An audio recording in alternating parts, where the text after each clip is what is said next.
എന്താ ഇത്? തല ഒത്തിരി ചൂടാവുന്നുണ്ട്. ഞാൻ ആശയോട് ചോദിച്ചു, സേതുവേട്ടൻ തലയിൽ എണ്ണയെ തേക്കാറില്ലെന്ന്. ഇനി അങ്ങനെ പറ്റില്ല. എനിക്ക് എന്നെ വെച്ചാ നീരിളകും കൊച്ചേ. സേതുവേട്ടന് ശരീരം നോക്കണമെന്ന് ഒരു വിചാരമില്ല. രാവിലെ എണീറ്റ് 1 മണിക്കൂർ നടന്നാലെന്താ? ഈ പിളുന്ന തടിയൊക്കെ 1 മാസം കൊണ്ട് മാറിക്കിട്ടും. എനിക്ക് കുറെ കണക്ക് നോക്കാനുണ്ട്, നീ പോയെ. കുറച്ചു ദിവസത്തേക്ക് ഈ കണക്കൊക്കെ ഒന്ന് മാറ്റി വെക്കും സേതുവേട്ടാ. സേതുവേട്ടന്റെ തലയിൽ എപ്പോഴും ഈ ഫാക്ടറി മാത്രമേ ഉള്ളോ? എനിക്കിപ്പോ അത്രേ ഉള്ളൂ. നീ പോയ സുലു. അപ്പോ ഞാനില്ലേ? നീ എന്റെ ഹൃദയത്തിനകത്തല്ലേ. ഇപ്പൊ ചോദിച്ചാ മാത്രം ഇങ്ങനെയൊക്കെ പറയൂന്നായിട്ടുണ്ട്.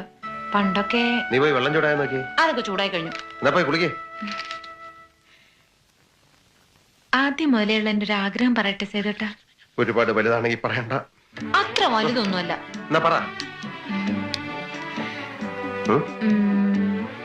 ഒരു ഹണിമൂൺ ട്രിപ്പ് ഊട്ടിയിലേക്ക്. അയ്യോ, ഊട്ടിയാ? നടക്കില്ല. ഒന്നാമത് എനിക്ക് സമയമില്ല. രണ്ടാമത് പിന്നെ ഊട്ടി ഭയങ്കര തണുപ്പാണ്. ഐസ് മഴ വീണ് വീണ് വരവെച്ച് നമ്മൾ ചത്തുപോകും. ആര് പറഞ്ഞു? എന്നിട്ടാണോ ആൾക്കാർ ഊട്ടി ഊട്ടി എന്ന് പറഞ്ഞ് പരക്കം പായുന്നേ? ഹണിമൂണ് പോകാൻ ഇഷ്ടമല്ലെങ്കിൽ അത് പറഞ്ഞാ പോരെ. അയ്യോ, അതൊന്നും അല്ല. ഇപ്പൊ ബുദ്ധിമുട്ടാ.